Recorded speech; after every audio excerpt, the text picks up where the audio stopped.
Hey, Justin from KneeRover.com, and today we're going to assemble the classic knee scooter. This works for the pink knee scooter and the green knee scooter. We're going to follow along with the user manual steps 1 through 5.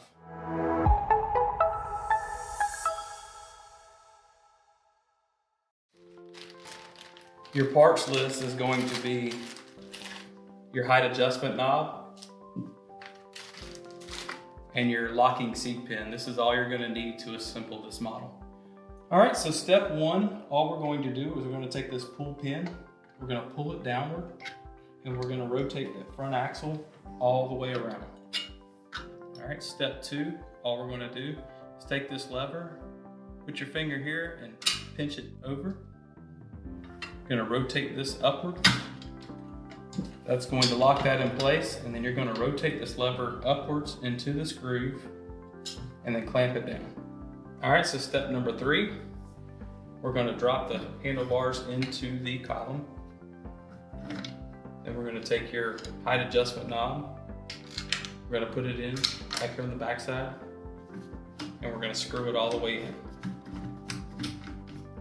All right, the next step, step 4, is going to be to install your knee pad. You're just going to drop it down into the hole to your desired height. You're going to take your knee pad locking pin and insert it into the hole right here. And then you're going to lock it back around. And then you're going to take the quick release lever and then clamp it over. All right, so our 5th and final step is just going to be installing the basket. It's pretty simple. All you're going to do is take it right here, drop it onto the bracket, and push it down. So that concludes our classic knee scooter assembly.